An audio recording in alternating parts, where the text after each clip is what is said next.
All right, Megan, whenever you're ready, go ahead and take it away. So Megan from North Penn. Okay, so there are 9 of us in the room.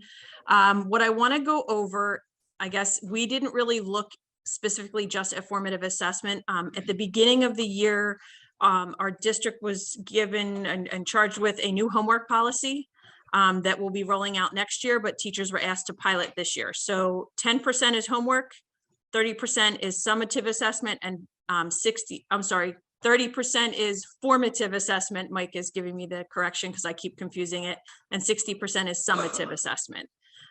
So one of the things we heard earlier is, formative assessment shouldn't necessarily be graded. It's to drive instruction, and that's what we are trying to focus on.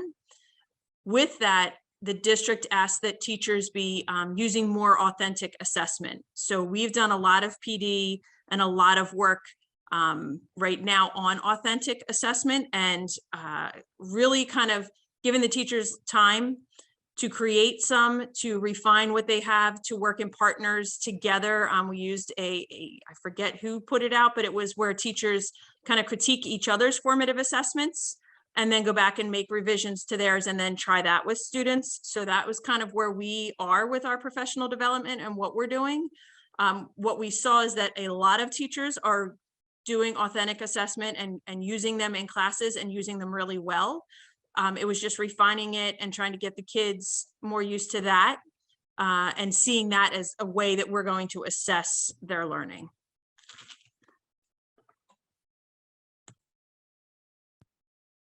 Megan, I have a question for you. Would you be in a position to give an example of an authentic assessment? Thanks.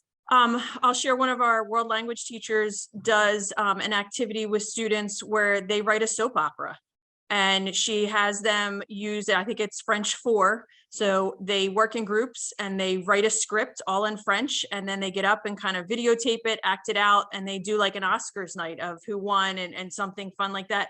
But she's assessing, they have a rubric that lays out all the different certain verb tenses they have to use, certain vocabulary terms. Like she gives them the requirements, and then the kids use that to write the soap opera.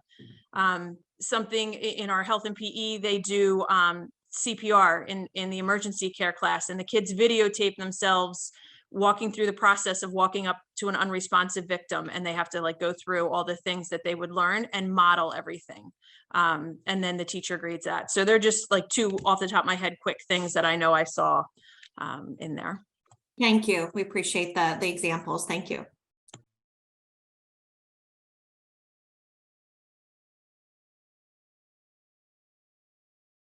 Okay, Megan, and then as your team is moving forward and potentially thinking about the whole formative assessment, we hope that you'll use the materials in your professional learning community and not just, and it's you could be doing this already, but also being sure to measure student impact, student outcomes to balance the fidelity of the work that you're doing around formative assessment.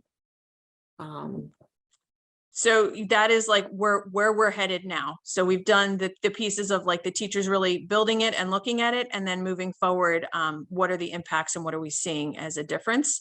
And I think just focusing at least on the homework policy, we're looking at how are kids' grades and their performance being impacted by grading this way. So it really is taking a look at that formative piece. And you're talking about rubrics, that just a shout out that the spring formative assessment feature is peer and self-assessment, which is more about success criteria, the use of success criterion in the shape of rubrics to really promote peer and self-assessment as part of formative assessment. So can I ask you one more question? I hear you using the language authentic assessment. What does that mean in the context of your district? So instead of giving your traditional paper and pencil where the kids are just listing the facts, they are performing a task, performing to show you what they've learned, how they've learned it, and what they've mastered at this point or not mastered. So it's really more performance based than it is that answer a multiple choice type assessment or something on a worksheet. Oh, and so students have rubrics to guide their end game and what they have to achieve, and that's how exciting. Yes. That's what wonderful work. So if you don't already have some or one or few of your teachers registered for that peer and self-assessment session, and it's modeled just like this one, which is 1 day of content and really great resources to help structure the work that you're doing around peer and self-assessment, which includes rubrics. The utility of rubrics to encourage students' self-assessment and that of their peers.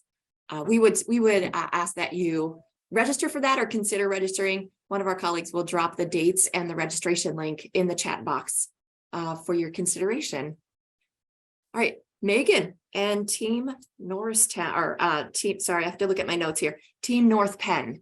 We appreciate the work and the efforts that you're doing to meet the needs of your district, the needs of your students, and still plan forward. Anything else from anybody on the patent team for North Penn? Okay, Megan, thank you. And Team North Penn, we appreciate you all being here today. Okay, so our number 2 is West Shore. Who do we have from West Shore? Shannon, thank you. Hi, I'm Shannon Koutsakostas. I'm a middle school literacy specialist / coach from Crossroads Middle School. I work with 6th through 8th grade. Before I start, I have to give a shout out. I believe it was Manheim Central. Did you present at PBS conference in Hershey? It might not have been you, but I was thinking it was Manheim Central.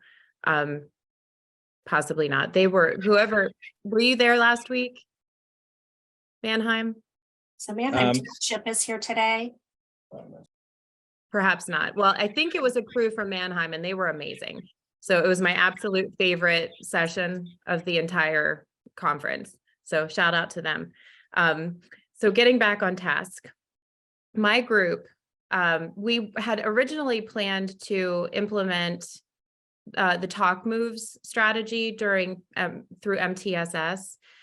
However, we had after discussing with our principals and the rest of the MTSS team, we had some more pending academic and behavior goals that we wanted to focus on through MTSS.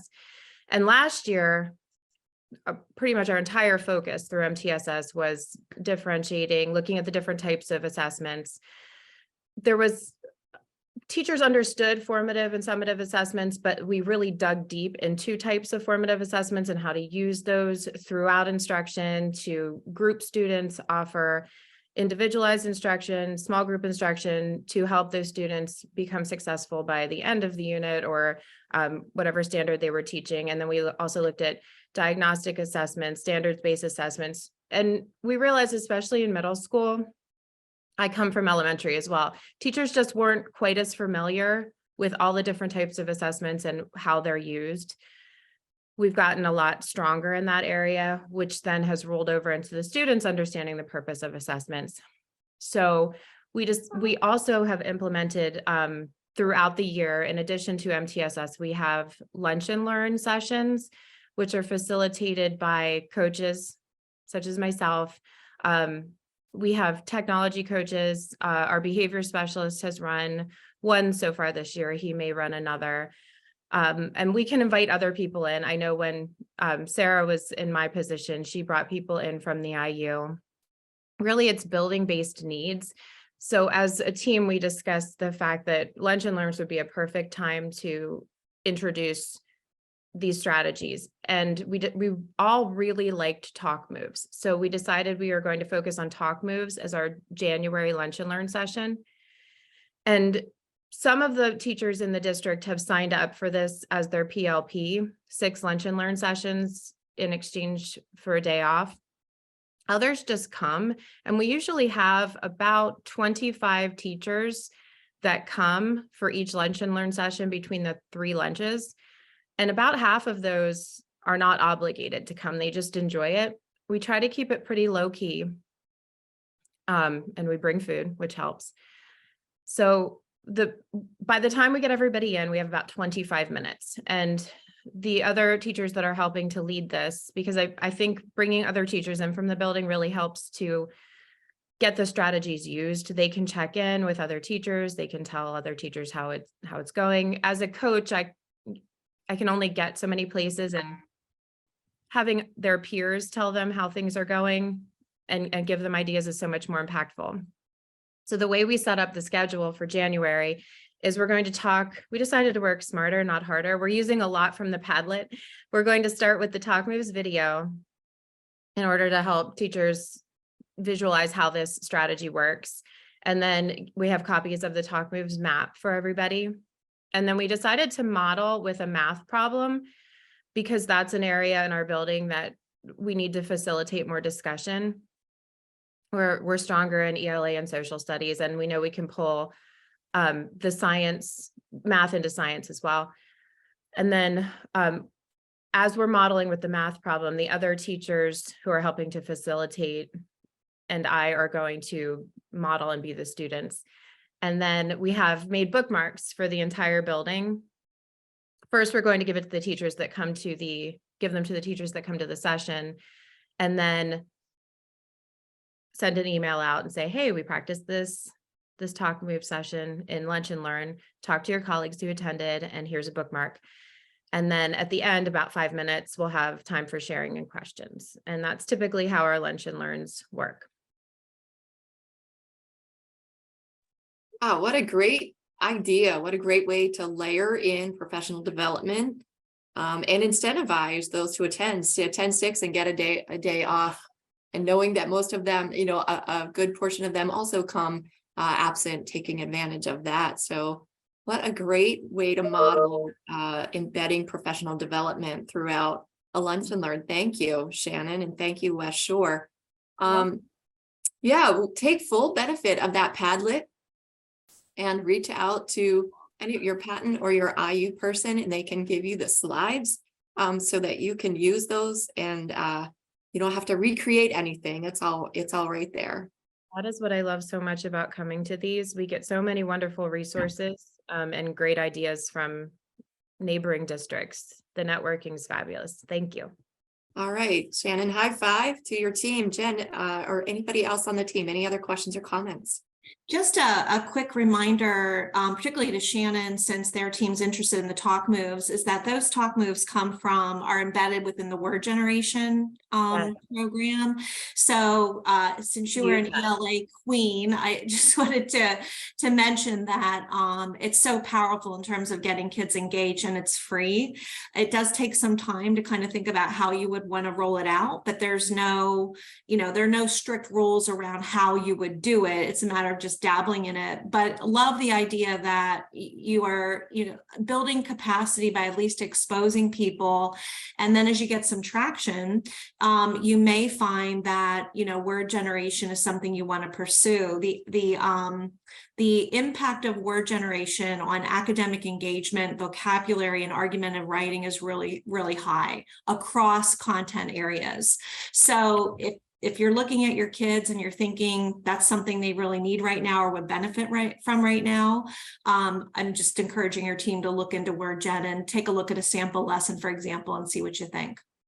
Just to piggyback on that, because trying to implement the entire program can systematically throughout the year can be a bit overwhelming. I have several teachers who just, like you said, pull a lesson here or there, especially when we do argument writing, and use it, piecemeal it out, which is it's less inundating that way, and it's so good. It really is. Thank you. Thanks so much for sharing, and keep going strong, West Shore. Thanks so much. Okay, we will turn to Manheim Township School District. Tom, are you ready? Yes, we have most of our people here. So are you able to share your screen? Yes, I can. Okay. Well, I mean, I will, as long as we have the permission set up properly. Okay, yes. To change some system preferences. Let me make that happen here. Yeah, it's on my end. You got it? Okay. I'm going to have to quit my Zoom and reopen, unfortunately, so I will be back in a second. Okay, we're fine.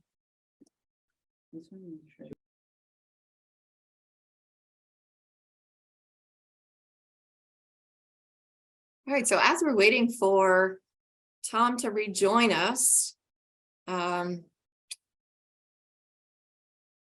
Take advantage of those Padlet resources. I'm going to check in with a few people that have hopped on in the meantime. I see Todd Scholik and Megan Quirk. What team are you with today? I'm with Manheim Township with Tom. Oh, okay. And how about Todd?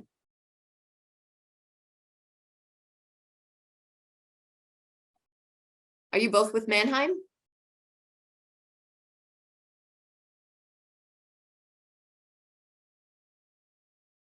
Okay. All right. Looks like Tom's unmuted. Todd, excuse me, is unmuted, but it's not coming through. So we see you talking though. You can put it in the chat if that's helpful.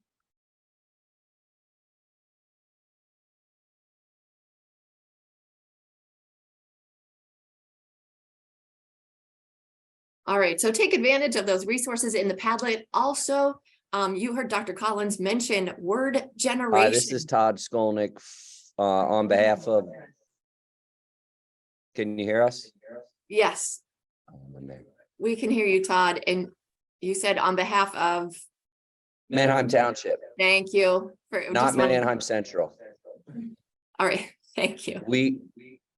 We are reconnecting our audio and getting the Zoom link in. So Tom is leading us, and I have a bad echo, so I'm going to disconnect audio and we're going to go off of the one computer. We can see your screen now. Okay, to Manheim. Thank you, Tom. Take it away. Okay, so we focused on the formative assessment in terms of like the talking and questioning components. So we looked at talk moves, the hook questions, and the whiteboard whiteout as options that worked for our team. We have ELD, we have science, math, world language, as well as special education and ELA. So we had a pretty broad group of people and needs. So we had to try to match those pieces up. So that's where we kind of landed there. And in terms of fidelity of implementation, we talked about the direct explicit instruction in terms of the different strategies that we would use. We talked about the different phenomena, hook questions, whiteout responses. So we really tried to take a look at things that would yield us a pretty significant return on our investment. And then also tried to make sure that we were doing that in a uniform way across our class periods throughout the entire window of data collection. I believe this might have been Megan. Yep, this is me. Okay. Can you hear me okay? Or Yes. okay. So one of the methods that we used the talk moves, and we use this accountable talk. And so in accountable talk, we would choose, sometimes I would put this on the student's desk and pick out certain ones that I wanted to focus on. Other times I would tell them exactly which categories I wanted to focus on. But what I found is that my groupings of students that I created had really meaningful discussions. And for me, I used this for a novel that we were reading. So we were reading the novel Touching Spirit Bear by Ben Michelson. And so this really elicited some awesome conversation amongst the students.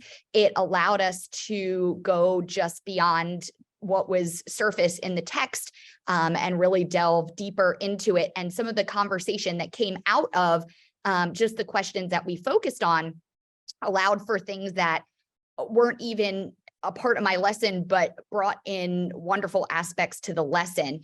So on the next slide, Tom, if you just want to switch that to the one with the Spirit Bear book, I think it's one more. There we go. So just to give an example, the two categories one day in class that we focused on, we did the agree, disagree.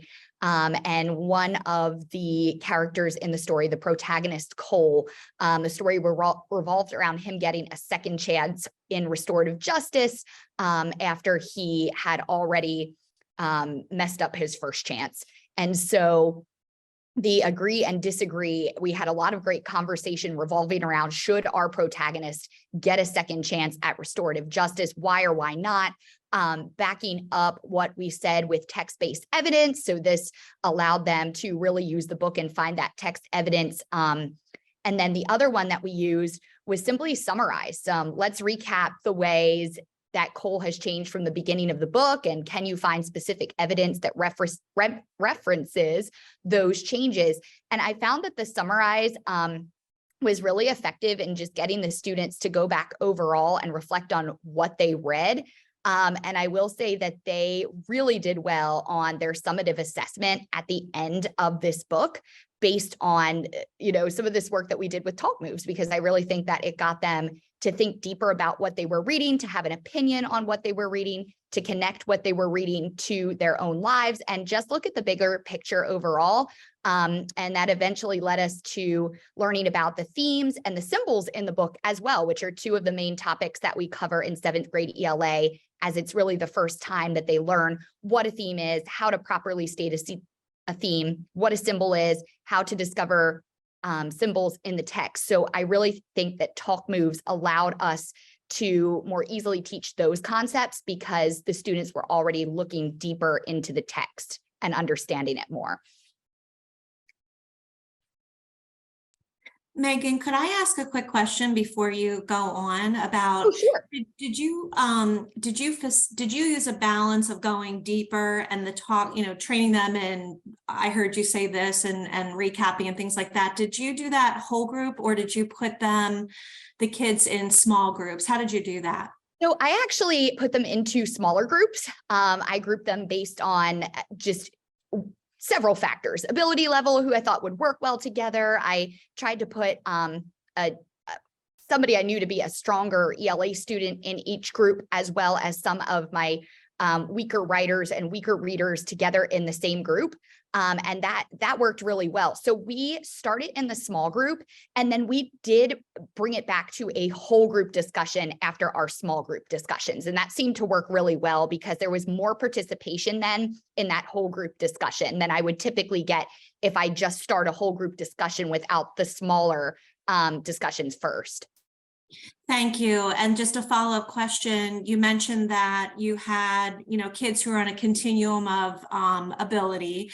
So I'm assuming you had some kids who are more vulnerable learners, maybe kids with disabilities, learning disabilities, what have you.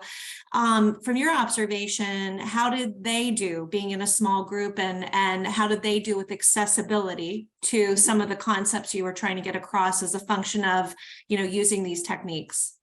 Honestly, I saw a whole lot more participation. I have a student who, just one I'm thinking of in particular, who really struggles. Many times she will just sit there and disconnect and doodle and draw and not be a part of it. But she was a part of her group's discussion. And I actually remember mentioning this to her case manager, that she had such a good day, because not only was she talking with her group about some of her opinions on what she read, but then she also connected it to something else and talk to me about that. So it allowed her to be a part of the class more. And she also connected with me, which typically she won't seek me out. We have to seek her out. So I found it to be really effective in getting some of those more vulnerable students involved in the discussion, where sometimes they're disconnected and just doodling or staring into space. It allowed them to be involved more. Thank you, Megan. I can hear the reinforcement and validation in your voice. And so kudos to doing that and getting that kind of impact, for kids. So thank you. Absolutely.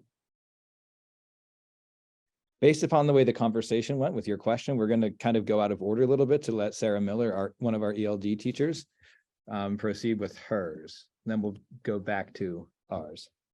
Okay, so based on your questions there about learners who might have more difficulties, I had put together for examples that I had done with my newcomer students. So with my newcomer students, we use Talk Moves, and we have another slide as well that I had put earlier in the presentation that Doug Mass, one of our Spanish teachers, and I had actually translated the Talk Moves forms to Spanish.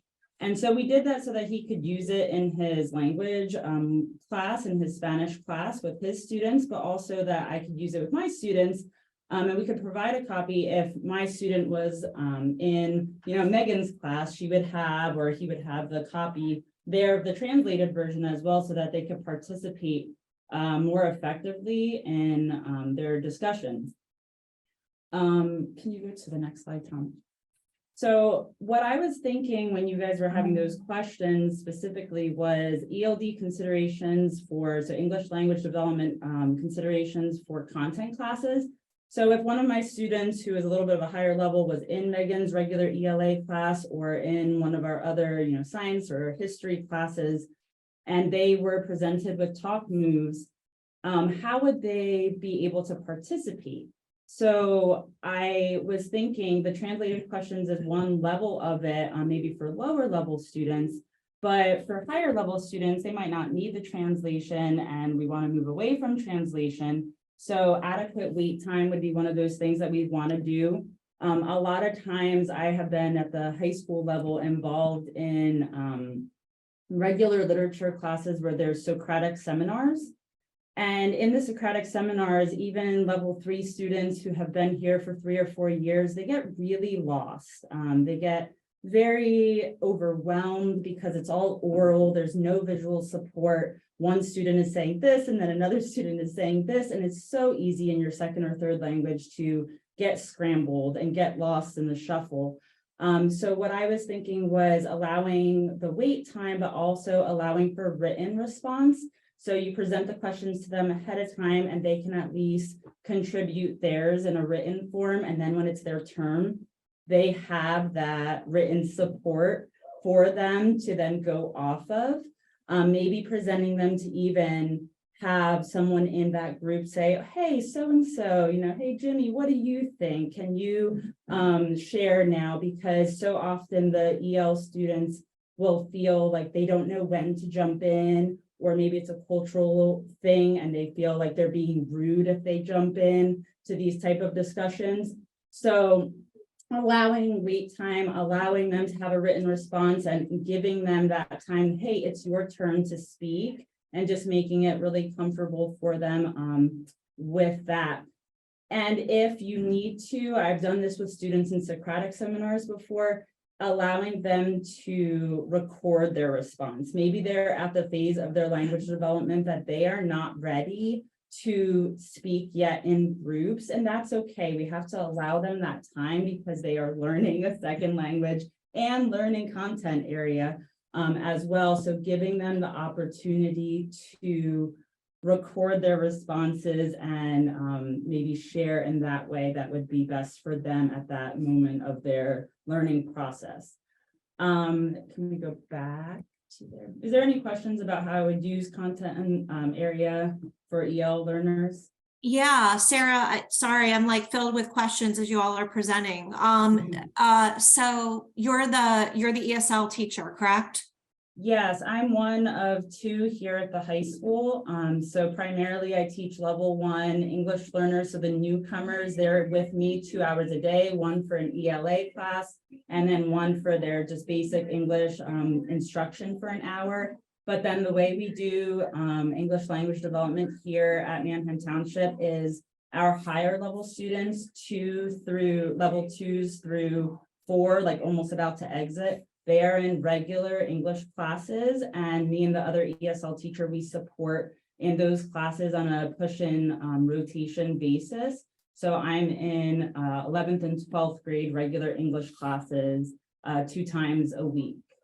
Okay, so when you presented this, are we to understand then that you did this with your English learners during your time with them to bolster access to core instruction, but then you also, from what I'm hearing, might have a little bit of a co-teaching role at the upper grades. And you, did you have a chance to work with the core ELA teachers in the upper grades to do some of these strategies as well? So what in the upper grades, no one was doing talk moves at that time. We didn't actually do talk moves, but we have done 2 Socratic seminars while we were doing this. So I was kind of using the same ideas and applying it to the Socratic seminar. Great, So, thank you for elaborating. Yeah, no problem. And then in my class, so on this slide, you see the examples for the use in the ELD. One, that's my class, the core instruction. And we use talk moves for, and the talk moves for comprehension, and we had the sentence frames to say, well, I think, and then kind of elaborate. So we did do sentence frames, and we use it more in our daily language practice for the level 1 students. So it wasn't about academic language, but we used it more with our basic language practice. So just getting them comfortable speaking. The big thing that we did the most was the whiteboard whiteout. So we do that daily in my class, even before we started Patan. So I use it a lot, specifically to aid in going from oral to writing. A lot of times they get kind of nervous when they're beginning to write sentences. So I have them do it on the whiteboards ahead of time, and they feel a little bit more confident with that. So we did that quite a bit.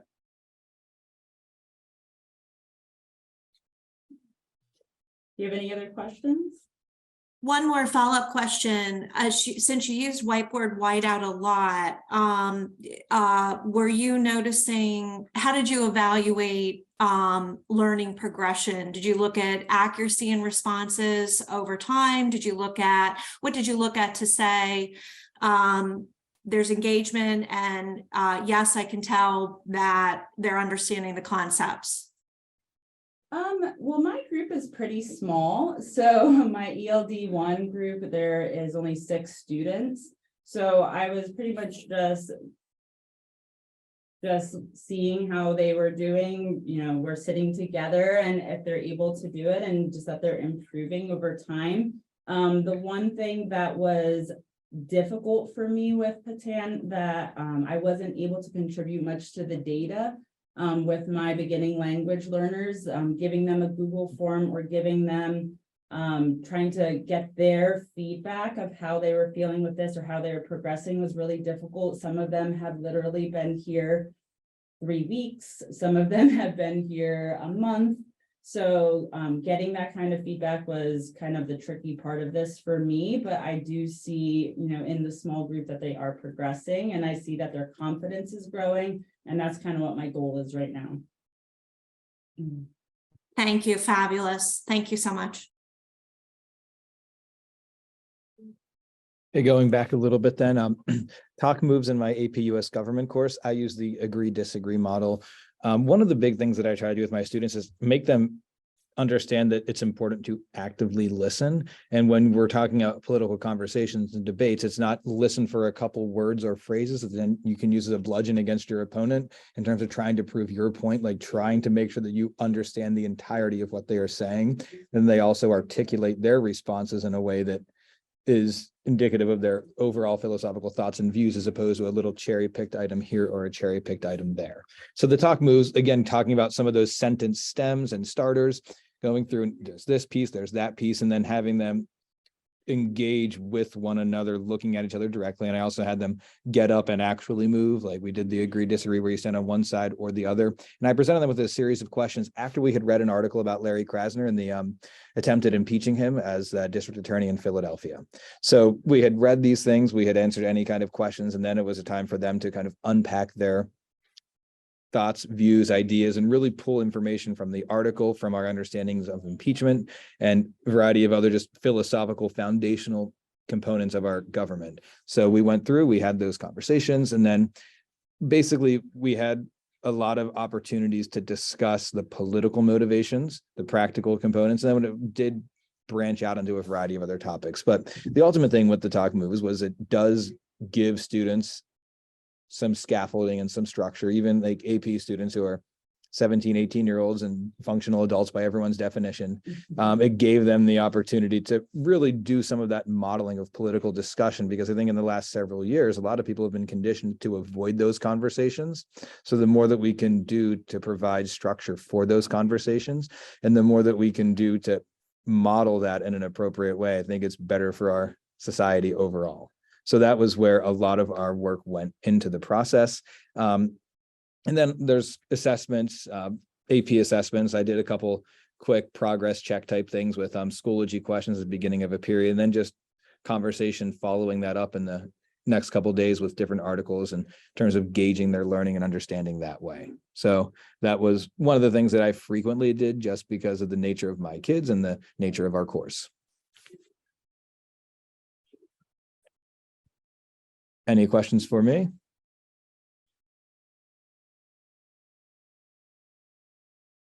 No, I don't have any questions. It's just great to hear. Any feedback from your students? Do you feel like in teaching them this or moving through the process, how long did it take for them to catch on?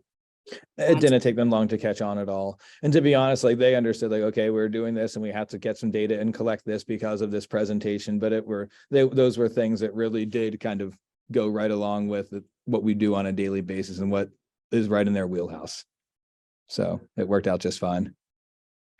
Just a comment, maybe a question to the team so far, that are the folks who presented so far, is that you can see that through these formative assessment techniques and otherwise all the good practices you're doing, that those feelings of safety, those feelings of belonging, those feelings of engagement, those feelings of self-regulation for kids through the formative assessment process.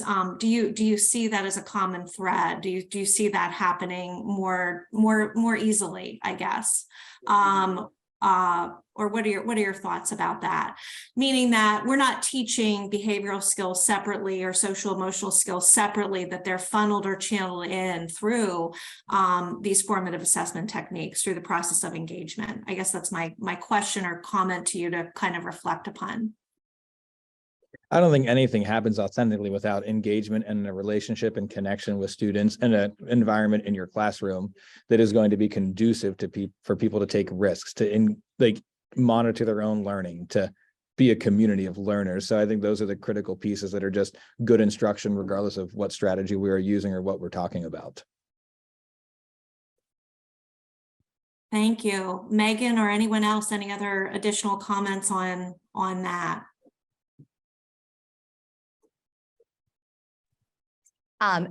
Just to piggyback on that, I really have seen overall with the formative assessment techniques, especially with the discussion, students that might not be comfortable raising their hand in a whole group setting, when without that formative practice, I think it really does encourage more participation, especially among those students that are more apprehensive. And I've really found, again, the formative assessment to be such a strong strategy, especially the one that I used with the talk moves, to get those students involved and feeling more comfortable. So you're right, teaching that social emotional, it's not actually what we're teaching directly, but it's a strategy that allows students that might just sit there and disconnect to really connect. So I definitely agree with that. Mm-hmm. Yeah, I think that's what I was getting at. Yeah, thank you. Anyone else from Manheim Township want to comment on this issue of melding behavioral cell and learning or academic learning, together? Any other comments about that? Yeah, I agree with what Megan was saying. I see it with my language learners. It's so easy in the content classes or the higher level English classes that some of the language learners are in to shy away from opportunities to speak.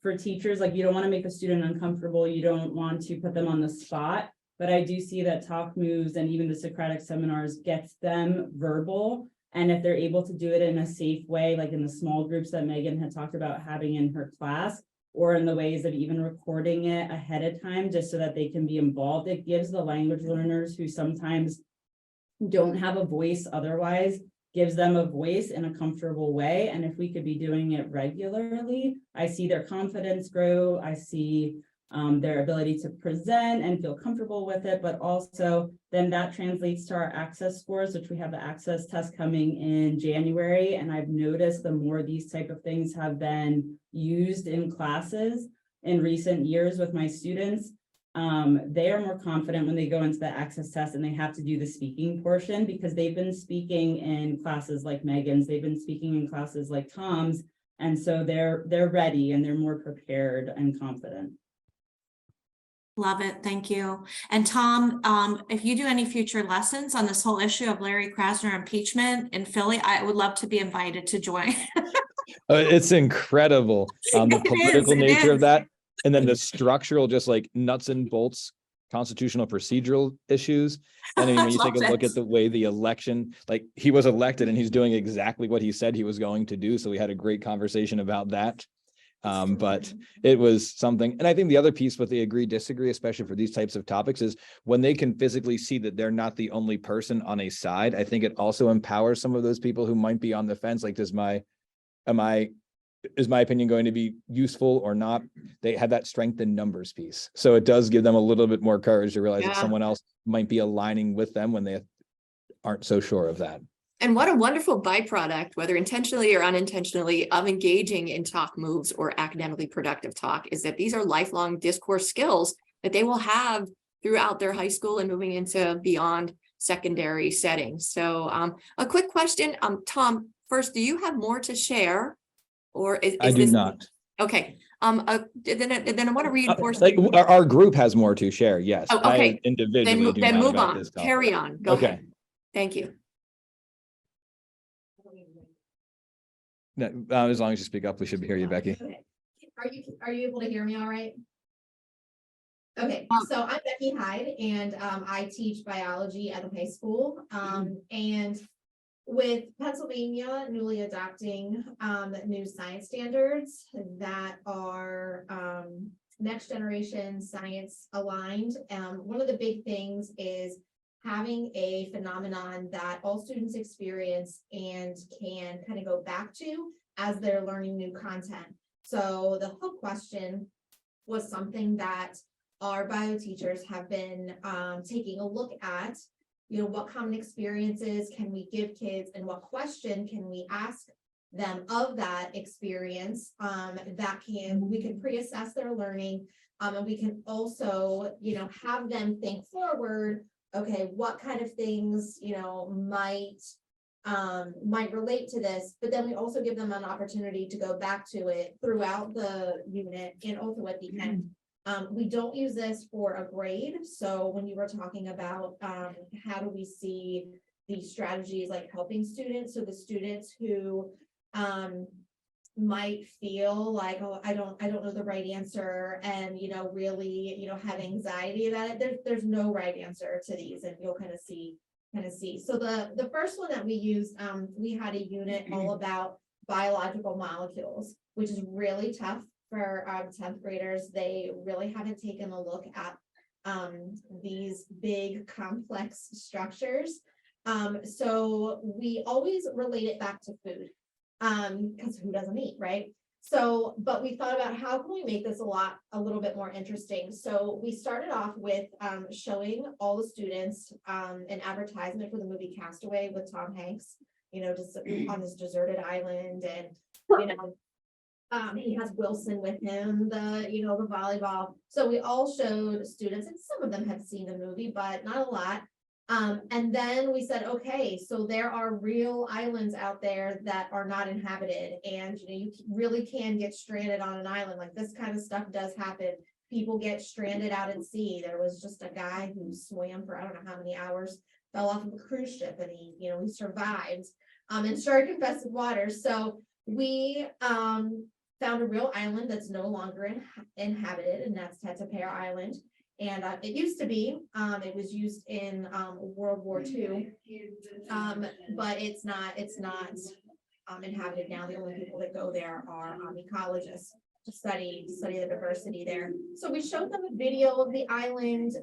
It was no words. It was all just video and sounds. They got to see the wildlife. They got to see what the aquatic life was like, and just what the lay of the land was. And so we told them, hey, you were found yourself stranded here. You're going to be rescued, but not for a while, and you have to survive. And we just left it very general. What are you going to need to survive for the next 7 days? Like, what physical things on the island are you going to have to utilize in order to survive? And they had to be as specific as they could. So they were coming all over the place. Like, they were like, oh, well, we're gonna have to find something to make a fire and shelter. They were saying we were gonna have to find a source of water, we're gonna have to have food.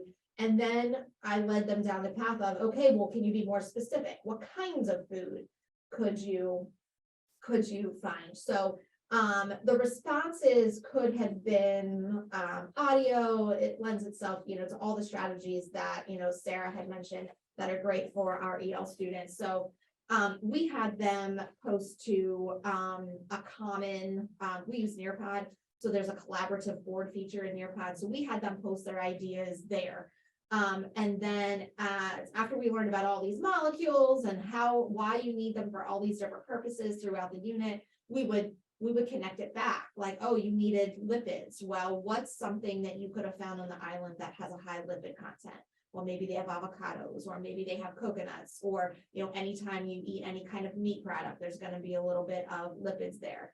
So we would kind of talk about those things throughout the unit. And then at the end of the unit, we propose them with the same question. Okay, so you were stranded. And we did this after the unit test. Actually, I did it before, right? The day before the unit test.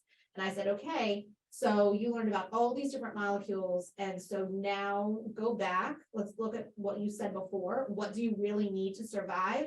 And they got the connection that, to really survive, if you don't have these certain molecules in your body's not going to be able to do all these different functions. So we still saw things like, oh, you're going to need fire and shelter and things like that, because you would, but it was a lot more specific, and they understood they were going to need a variety of food sources. They just couldn't eat mangoes, for an extended period of time, because that wouldn't fulfill all of their body's metabolic needs. So we saw students, again, they still had the same idea, right? They're going to need to keep warm. They're going to need to eat, but they were able to understand now why they needed to eat certain things versus just eat in general. And we kind of tied it back to that real life scenario, right? You never know when you're going to find yourself in a survival situation. So you have to know what your body needs and why it needs it, so that way you can make wise decisions. Whether you are stranded on an island, or, you find yourself, in the middle of the desert, right? Or your car breaks down in the middle of a snowstorm. You have to know what your body needs to be able to make good decisions to survive. So that was kind of our hook scenario, not necessarily a little question, but we tied it, in a bigger picture. And then we followed that up with a unit later on. Tom, if you can go to the next slide. We said, okay, so we have this unit, and students traditionally do not do very well on this unit. It's all about how things get transported into and out of cells. And it's all new terminology. They know you need oxygen, they know you need water, but at the cellular level, it's very abstract.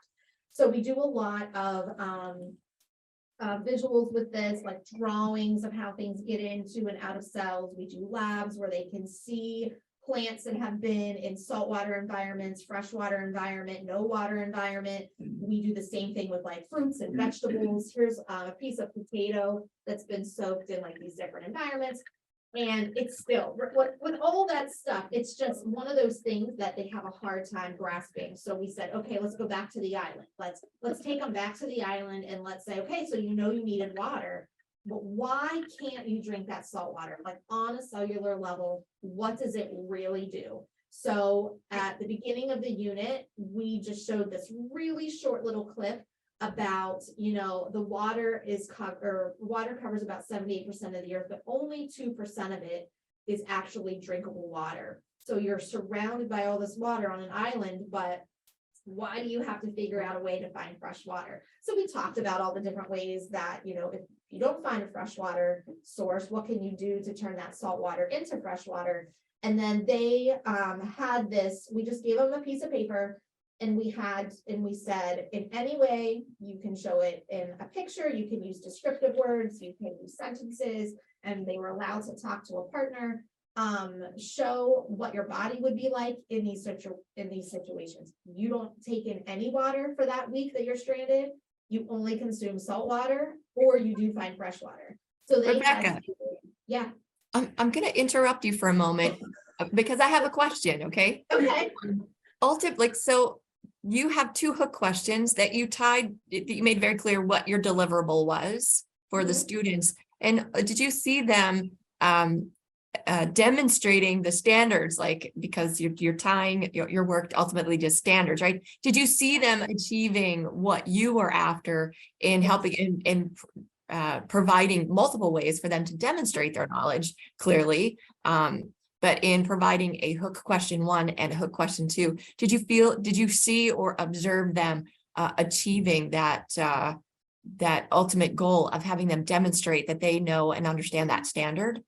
Yeah, so absolutely. So when we took a look, so for the first hook question, one of the things that they have to know is the uses, like why are these molecules important?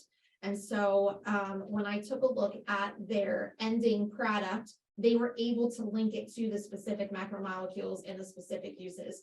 The hook question of what happens if I drink salt water, and that just whole process of what does it do? So when this last question, like with your cells, right, what does it do? They were absolutely able to draw them, show the effects of them on both plant and animal cells. And their test scores, this tends to be a really, it's a high retake test. And man, I don't have very many students who have to retake it this year. I don't know if it's just this hook thing or what, but I did see their knowledge improve compared to other years. And so That's great to hear. And you're affirming what your colleague said earlier, which is time put in formative assessment increases our summative assessment scores. And that's what we know it to be. So we're really glad to hear you sharing your observations, your results. Two more questions. Have you used these hook questions in the past, and will you use them again in the future? So I would use them like just topic by topic, kind of. I wasn't using them like to frame up a whole unit, which is what kind of we're going to be heading toward in science. So yes, I've used them in the past, but not this intensive. And yes, I will continue to use them in the future. Oh, great. Thank you for sharing, Rebecca. We hope that it sounds like you're keeping in mind the fidelity of the work that you're doing. And ultimately, we always want to keep student outcomes in mind. So how are you measuring that outcome for students? Okay, so I hear test scores, I hear observation of level of engagement. I hear those two things. And maybe moving forward, consider actually doing an explicit student probe to get some student feedback as your greatest stakeholder, just to see what that looks like before and after, or in a group that doesn't have a hook question situated in a group that does. Or do you know, in regards to action research, really pulling in a little bit more of their experience. I loved hearing the work that you've done, and really what a powerful, passionate teacher you are. Thank you. Yeah, it was our understanding that we were supposed to give that probe each time we did one of these lessons throughout this period of time. So we did do that each time we taught one of these. So, oh, I can't wait to see this. It's fantastic. Okay, now we're going to pass ELD 1 since we went through that. And now we are going to play the whiteboard whiteout game. So this is Becky, another Becky in our group. I teach math, and several of our team members have used the whiteboard whiteout. So I'll be the first one to just share what I did in my class. I teach Algebra 1 to low-level students who were placed in my class because of previous test scores or just slower paced learners. So this particular strategy is really helpful for me to make sure that students get the basic understanding down, like right after teaching a lesson as an exit ticket or just a quick practice in the middle of class. So I was teaching proportions and percents a few weeks back, and this is just a couple of the example problems that I would display on the front board, obviously not with the red answers, and then have my students try those out on their whiteboards. I like using this strategy. I use it often when I'm just introducing a 1 or 2 step kind of math problem. And then we move on to other strategies once we get to more depth of knowledge questions and more things that are aligned to our eligible content and whatnot. But I saw a good engagement because every student had to write something down on their paper. It's not like they could rely on group members or anything else. And it was just a really quick formative feedback for me. So I could pinpoint who I needed to chat with a little bit more extensively and who was ready to move on with the harder application problems. So these were just some examples. I do use this more later on in the year. I think Todd will talk about some more algebra concepts as well. But my whiteboards have a blank side, and then they also have a flip side that has a coordinate plane on it. So I do use it for graphing lines and systems and inequalities later on in the year also. So just some things that, I use this for. Rebecca, quick question for you. Thank you for this. What was your experience over the past 6-7 weeks? Did you have to use this to intensify or review or do more explicit instruction in some areas? Or what was your experience this time around using so the this whiteboards? This helped me just to kind of look at my student knowledge with very quick picture, so that when I did have some class time to do like smaller group work, I could pinpoint who I needed to chat with. I try to use this strategy for the basics, more of like the drill and kill kind of questions, because it's quick and easy for both me and the students to glance at their papers or their whiteboards. So yes, I was able to pull out the kids who needed more intensive help, while the other students could work in small groups and apply their skills and move beyond or do enrichment or whatever. So I was able to differentiate in that way. Yeah. And are they moving out of acquisition to, a better stage of learning or a more formal stage of learning? Are they getting out of, I'm getting beyond the basics now, as a function of the whole group and small group instruction that you're doing? Oh yeah, absolutely. I mean, all of our students, they usually move through this pretty quick. I have, like Sarah was saying, I do have a smaller group. So my classes for Algebra 1, we try to keep them less than 20 students. So I am able to group them together by ability and make sure that everyone's all good before we move on to harder depth of knowledge and, application questions and everything. Yeah, thank you so much. Sure. Hi, my name is Todd Skolnick. I'm a learning support teacher in the high school, and I across science and math, and I'm in all co-taught classes for those. This whiteboard whiteout that we do different ways that I try to implement it with my co-teacher also is this most recent one that is pictured here is they had an opportunity to use their whiteboard or to use their desk. So this student chose to use their desk. It lends to more engagement. It's an Algebra 1A, so we split algebra up in, as opposed to Becky's class, they do algebra for the full year. So these are mainly, this class is a little bit slower moving because it takes algebra and breaks it up into 2 years. It's mostly combined of 9th and 10th grade students. So big thing for them is student engagement to try to change up the learning strategies to keep the lessons moving, find different ways to keep them engaged. So this worked well. This was a review for our upcoming test. The data was positive. With this, I did it with 36 students. 30 of them were engaged and were following along. We had a total of 11 questions, participated in all 11 questions, asked questions about what they were learning. We did it in a way so that it was a way to find out what they knew and what they do not know, what we need to work on, what we need to cover more so for in reviewing for the upcoming assessment. So as you know, the level of students that I have there were in middle school 2 years ago. So those were, I think, the students from the pandemic that kind of lost out the most, maybe with social skills, with being able to have work stamina. So using something like this was something that is helpful to my classroom. Todd, question, are you supplemental then to their core math instruction, or are you doing core instruction and they're with you? How does that work given your special education role? It's a co-taught class. It's a regular education class. And so I'm in there every day with them, myself. And then there's also a certified math teacher as well. Gotcha. Thank you.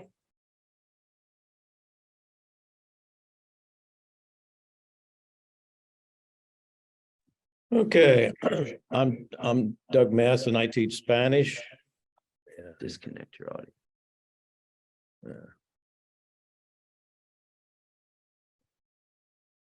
All right, now we'll try again. Can we all hear me? All right, so I teach Spanish levels 3, 4, and AP. And what I did with the white boards, I had my students get into teams and use it more or less a sponge type of activity.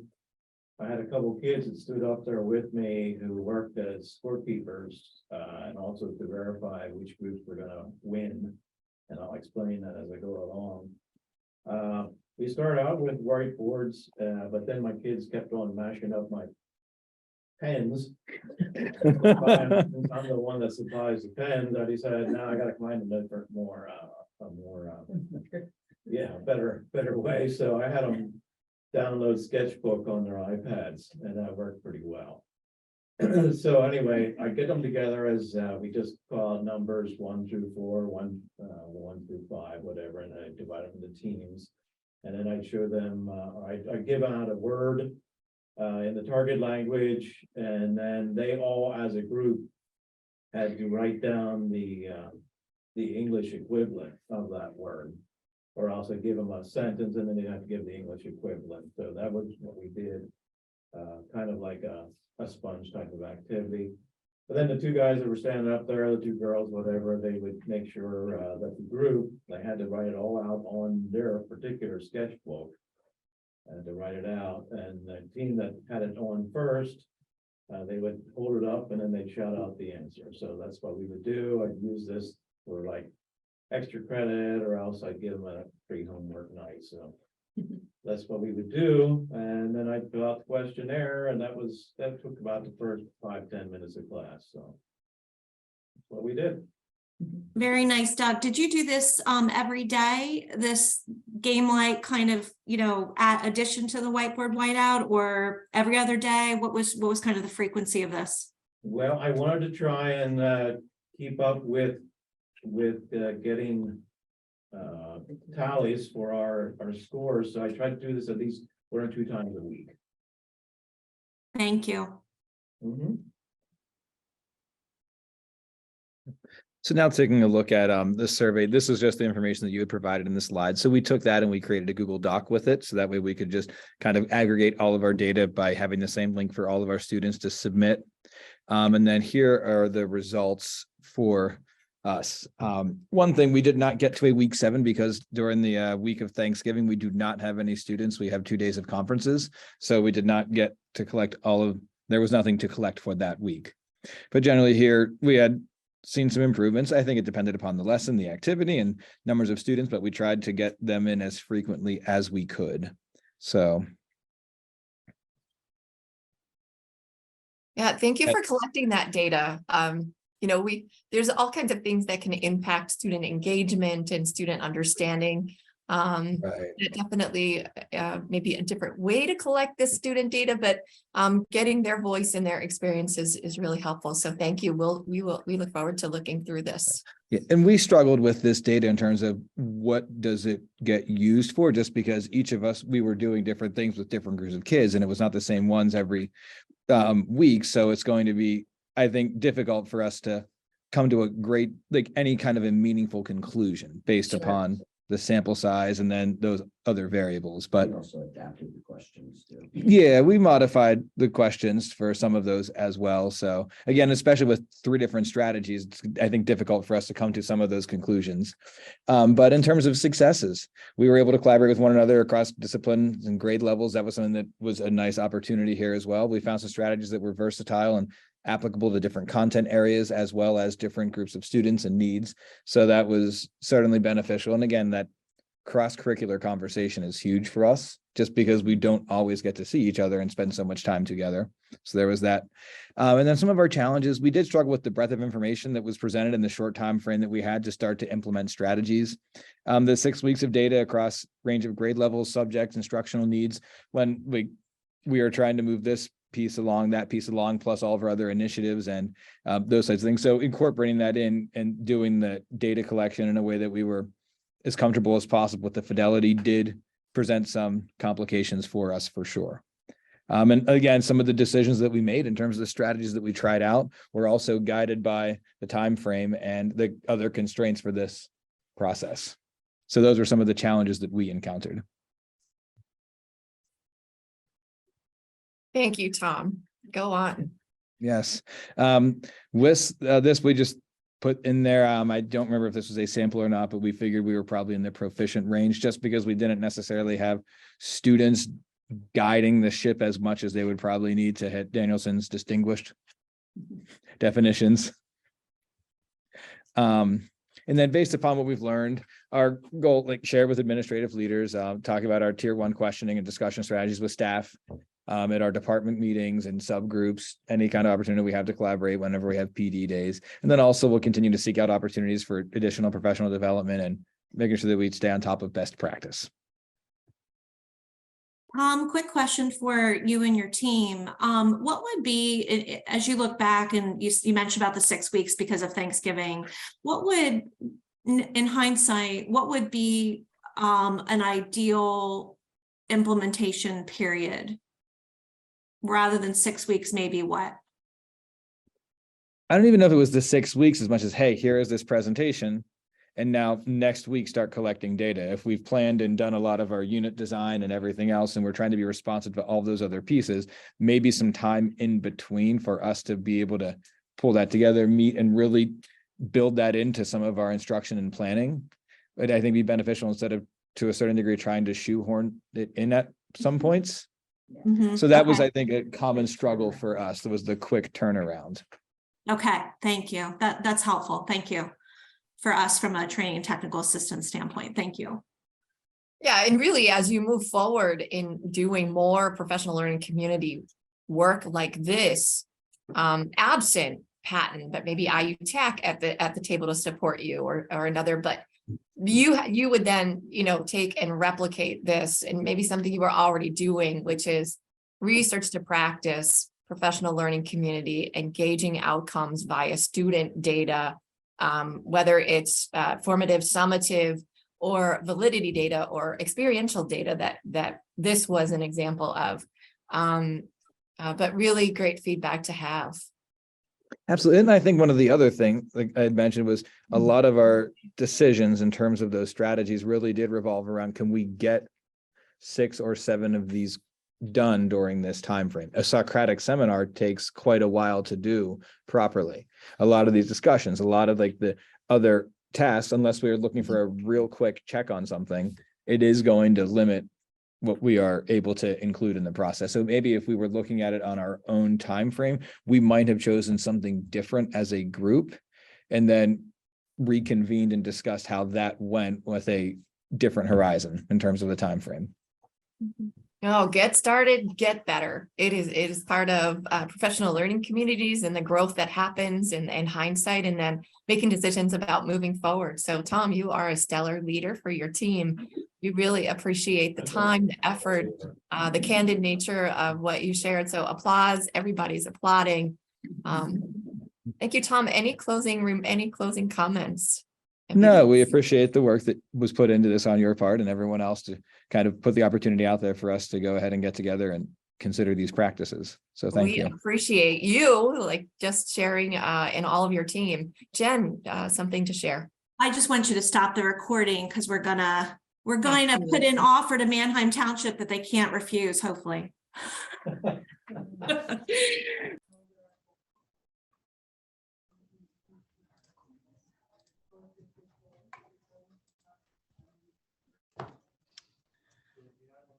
Can I share my screen with everybody? Yes. Are you saying, are you allowed or do you have capability? Let me see if I'm able to do it. I'm working with 2 different screens here. Is that Stephanie talking? Let's see here. Yes, yes.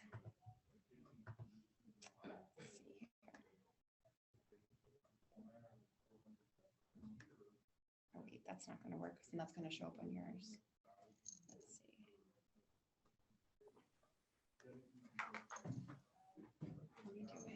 1 second. Control, Stephanie, you should be able to see your share at the bottom.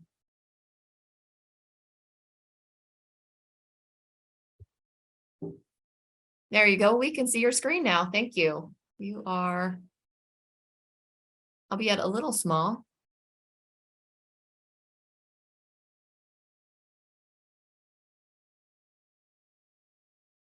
Well done. It's loading and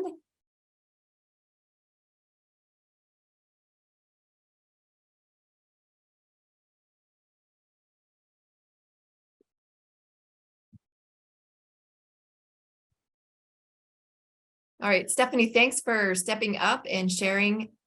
And So we're just having slow Wi-Fi issues over here.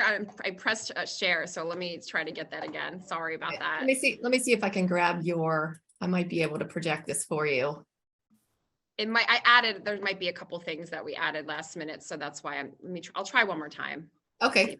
That. In the meantime, I'll see if I can bring your.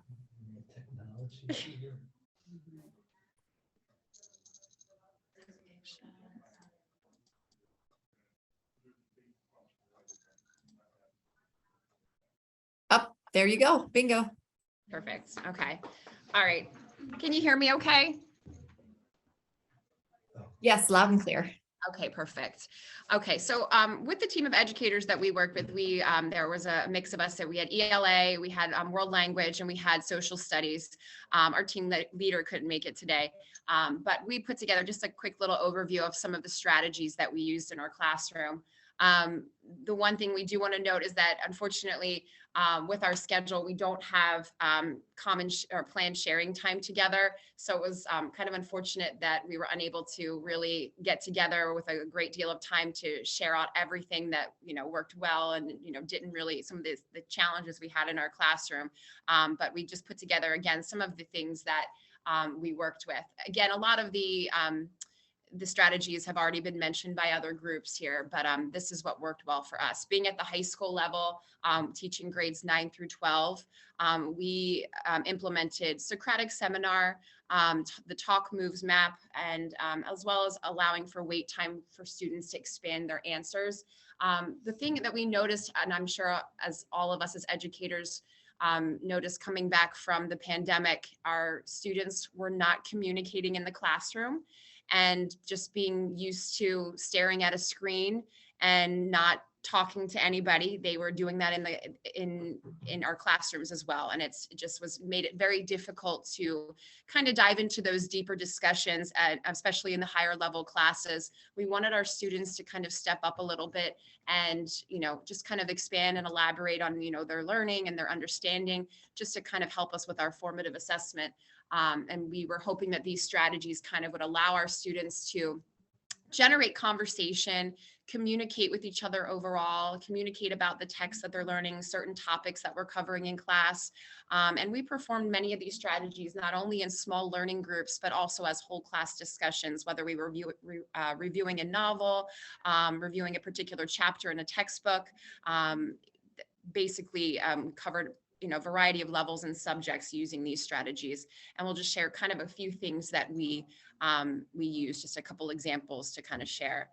The first kind of being Socratic seminar, and just to kind of share an example. And as using Socratic seminar, you can use it where some teachers have incorporated just coming up with a prepared prepared group of questions that they provide their students with to answer in the group discussion, in the group setting. But unfortunately, sometimes we notice that we only get those one-word responses from our students, and they kind of fail to share a little bit more in depth when we're looking for more of a discussion amongst each other, and then even sometimes kind of allowing for a little bit of debate to occur, or a little bit of different perspective to kind of be introduced.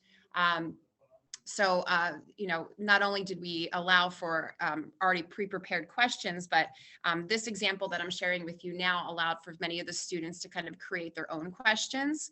And of course, going over specifically, like even with a novel or even a chapter or even a main idea from a current event that they're reading in one of their classes, where they can choose either a certain topic that was brought up in the class in that actual reading, or even picking out, in this case, this was with a novel where they picked out particular quotes and they were able to create questions to ask the class regarding that particular quotation, with 3 different types of questions, being a question that is a basic recall question, an open-ended question, which kind of allows students to kind of think a little bit deeper, kind of sparks discussion, allows them to kind of add a little bit more to their understanding, allows for different point of views. And then lastly, questions that kind of bring about different literary devices, kind of adding meaning to the text, themes, and so on and so forth. To kind of go along with that, we had, we reviewed the Socratic seminar rules with our students, kind of going over the idea that we want them to really make this a discussion based on, that's focused on them, taking the attention away from the teacher who's, always standing in front of them and asking them questions and us getting maybe 1 or 2 word responses, but allowing them to even ask the questions where they can allow their peers to respond to them. And then they can even incorporate some of those talk move responses and prompts to allow their peers to kind of elaborate and to add a little bit more detail to their responses. So going over the rules was a very important thing to do in the beginning, where you allow the students to understand that they need to talk to each other using eye contact, raising their hands, communicating, respecting each other's responses, speaking loudly, listening carefully, again, with the overall goal being to discuss and learn from each other, and to keep the conversation going, which often is a struggle in our classes. And then to close, before they start this conversation, we did have them create goals. And this is just a sample piece of evidence from one of my classes that completed this. They would complete their goal before they actually start their discussion. What they would, choose to kind of gain from this Socratic discussion, whether the questions would be questions that they've created or questions that were already prepared or given to them ahead of time that they had to answer. And then just for them to kind of listen to each other, not typing while others are asking questions or answering questions, but really just kind of observing, listening, communicating, jotting down some of their observations at the end, and then filling out a reflection to kind of see how they did. I think this kind of helped a little bit with student engagement, because it really allowed students to kind of hold them accountable for the questions that they would ask, as well as the amount of times that they participated, and really kind of went back and forth with conversation and learning with their peers. And they also made a goal for the next discussion when we have these in class as well, which again, hopefully was allowing to let them learn from what they did in the classroom that day. So the reflection, I feel was a very kind of important piece to this, because I did, and even observing, because as the teacher, we kind of just sit there and observe while they're, you do have to kind of step in a couple times, especially since some of our classes, again, will kind of still sit there because this is the first time they've ever done something like this, and they don't understand that you have to really kind of communicate a little bit and step out of your comfort shell. So again, allowing them to make that goal for the next conversation, the next discussion, really helps them see like what I'm looking for, what the teacher's looking for, and what they can do for the next time around. And again, kind of incorporating the talk moves into this. Whoops. I don't know if it went in there or not. There it is. Incorporating the talk moves into Socratic seminar, not only in Socratic seminar, but in our everyday discussions in class, whether we are recalling what we learned yesterday, and just, kind of preparing for our next steps in class for the day. Using these prompts in our class, definitely help allow the students to kind of generate their questions, even writing them down ahead of time, and then kind of helping them generate their response was a great way to kind of get them talking a little bit as well. We do have a lot of Spanish speaking students in our building. So, whoops, I kind of switched back there. So some of our teachers that speak, or some of our teachers that teach those classes, they were able to kind of translate these talk moves for our students to help them in their discussion as well, so that they were able to participate fully in the conversation.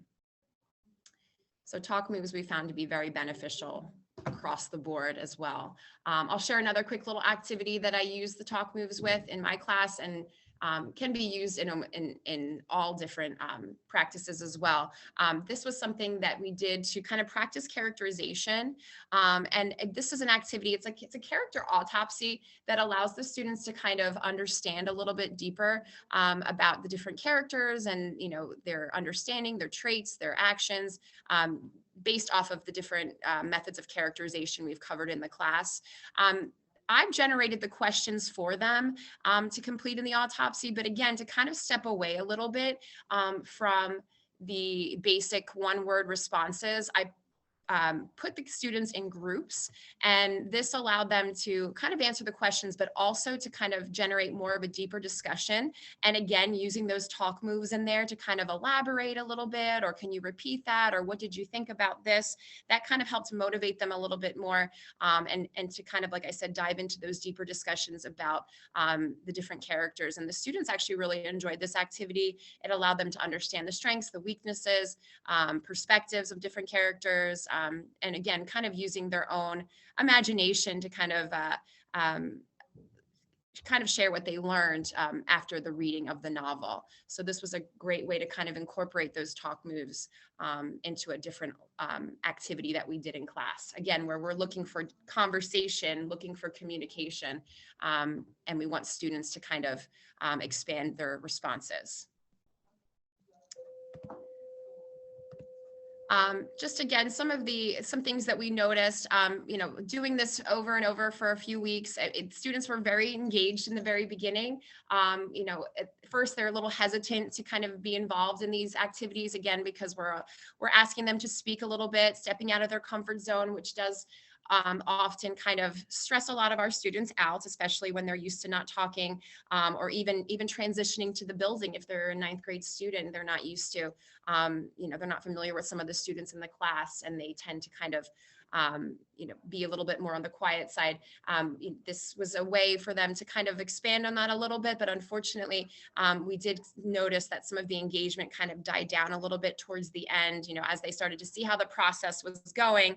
Some of our higher learners, you know, they continued to do pretty well with it. They were able to be very vocal, communicate with each other, but and it did help with learning. And, you know, formative assessment, we were able to check for understanding, but we did notice that some students kind of were at the point toward the end, especially, that, you know, they understood at this point, and it was almost an activity that maybe they were not so much looking forward to, because they had to be the ones talking again and working with people maybe that they weren't so much familiar with. But we tried to change up the groups as much as we could.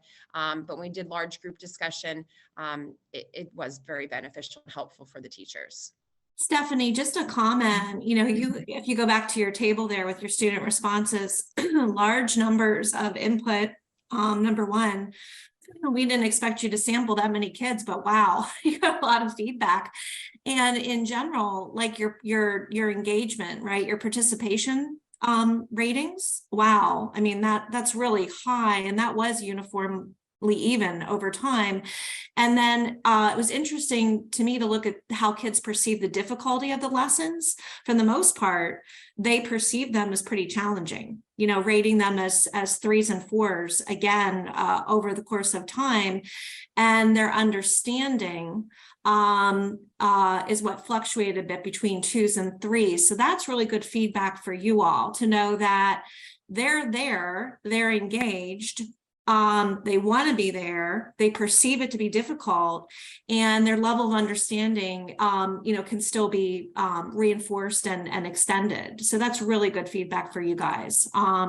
Sometimes it's hard, I think, as Manheim Township was saying, you know, what exactly do we take away from getting input from kids, like this is being done in this Likert scale, and you're free to change whatever it is you want to change to make it more meaningful for you. But just as an outsider, I'm able to pull that, you know, from this. You could say that learning went, you know, down from a whatever to a whatever over time. What's key here is the perceived understanding, and then that would help you continue to inform your instruction. You know, we need more intensity here. This is where they're falling down, whatever the case might be. So I don't know, did you walk away kind of with the same, other than what you just articulated, did you notice those same patterns as well? Kids were participating over time, it looks like. Oh, yeah, kids were definitely participating because they were getting a grade for participation, but also the difficulty, I would say, and the feedback's always very helpful for us to kind of make changes where we need to as well for future discussions. But the difficulty, we noticed a lot of that, what played a role in that is one, because of the students, they didn't want to, a lot of them did not want to talk in front of their peers. So they felt that to be a very difficult task. That was part of it. I think the other difficulty was because if students were absent or if a student was not focused that day, I mean, with big distractions in class, if they're not reading the article that they need to prep for the actual discussion, then yeah, they're going to find the task to be very difficult because again, we're putting a lot of this on them. We want them to generate the discussion. We want them to learn from each other versus what they're traditionally used to, which is having us stand in front of them and just, dictate and share all that information to them. We're putting a lot of it on them. And that was something a lot of them were not used to. But as they got into some of the discussion, especially when they were answering questions that were kind of these text to world connections, they became interested in it, and it did create a lot of great discussions in our classes. And sometimes I mean, I'm not sure if this happened with other teachers, but for me, you have to kind of cut some of the kids off because they're really getting into it. So that it was very helpful to kind of see that feedback at the end. Stephanie, in your setting the stage and getting and equipping your students to engage in Socratic seminar practice, did you show them a video, like a model of how another classroom did it? Because there's a lot of videos out there. I'm just curious. Right. I did not personally show them. They came in, I modeled for them lots. I have a whole PowerPoint presentation that goes over what Socratic is, goes over the background, the naming of it, the purpose of it. We talk about Socrates, and then we kind of go into different examples of types of questioning. And then I give them about 2 or 3 class periods to kind of prep and prepare by creating their questions. And it really, students kind of get into it. They take a lot of time because they think they're creating questions. Oh, that's easy. But when they realize that they have to create these deeper questions to kind of, get these elicit deeper responses, it takes a lot of revision on their behalf. They have to kind of check with me a lot. So it's a lot of me helping them and assisting them with, helping to edit and revise their questions for the actual Socratic that day, that later that week. But I do not, I guess, in the future, it'd be something that I would be open to doing because I think be really helpful. Yeah, maybe an idea. And I know in talking with other teams that have worked and implemented Socratic seminars, that was something that they did was really excite and ignite by showing a video of other teenagers, other adolescents, other high school students moving through Socratic seminar practice. So bravo and well done. Thank you for sharing. Yeah, of course. I'll just share some of our successes. I already mentioned really here, but the fact that we were able to have students create their own questions and kind of facilitate their discussion. It took a couple tries, of course. It was something that what we didn't really find a huge success with the first week or two, but as they start to see how a session kind of goes, students were able to kind of successfully kind of elaborate a little bit more on their responses, especially kind of using that talking map cue, and maybe they were a little bit less inclined to share their ideas, as I mentioned, but they did participate a little bit more, whether they were asking students to repeat the question or they were asking students to repeat or reread a quote that they were talking about. Students were kind of, again, it was the real main goal was to kind of get them out to voice their thoughts and their feelings towards the text and kind of learn a little bit from each other. Students attempted to give brief answers. We still sometimes had a couple students giving 1 or 2 word answers, but kind of adding that extra wait time, allowing them to say more, and prompting that after a response was very helpful. And again, kind of pushing the focus on targeted groups of questions to promote student discovery was really helpful and specific to our goal as well. Some of the challenges we still faced, of course, you have students that are hesitant to participate. If students were absent and missed some of the material being covered in the seminar, that kind of pulled them back a little bit. the reflection, it confirmed their understanding of the material, and it does help a little bit, but obviously that fear was always there for talking. So, and then of course you still have some students on cell phones and technology and doing things they weren't supposed to do. But for the main part, we had the majority of the classes engaged with high participation. And again, rating ourselves with using these discussioning and questioning techniques, we felt pretty confident because some of us have used these already in our classrooms in the past. This allowed us to kind of focus a little bit more in our classrooms, as well as, like you just said, kind of getting the feedback from the students, which is sometimes we don't always do. And that was always very helpful to us as educators to kind of help, reflect on our own teaching and then develop lessons for the future. So kind of getting that feedback was very helpful, and allowing us to kind of rate us where we did at this point. I got everything. And as we kind of move forward here, what we've learned about all of this, continuing to design and implement lessons to allow our students to use their voices. It's still our overall goal because we are still struggling with that. And, introducing these strategies in the very beginning of the year is a great way to kind of move forward from there and let the students know that this is what they need to be successful in the classroom. It's not all going to be the teacher. It's a good chunk of that, but it also needs to be a little bit of them communicating with each other, allowing them to discuss in small groups, generating their own questions, whole class discussion, and giving students time to kind of share their thoughts, and frequent opportunities to do that. That was pretty much it. Okay, Stephanie, thank you. Thank you for stepping up in absence of your team leader. You did a wonderful job, and a good sign that the whole team is invested when you can share these results without that person being present. So kudos, bravos, and gratitude to Norristown. We anticipate that your getting started and getting better moment will lead to future and sustained implementation of this practice, and that others in your building will begin to engage in Socratic seminars, talk moves as well. So thank you, Norristown. Okay, that is all of our teams that we have. Oh wait, yeah, that we have present today. Let me double check my list. Norristown, yes, that's all 4 of our teams. So on behalf of Patton, we extend to all of you gratitude, immense gratitude, and encouragement to keep up the good work in getting started and getting better around these practices on secondary formative assessment, questioning, and discussion techniques. I'm going to turn it over. Before I turn it over to my colleague, Dr. Amanda Cipolla, Dr. Collins, any further comments, or did you want to close after we go through this badging? No further comments right now, just to stop the recording, and then we'll move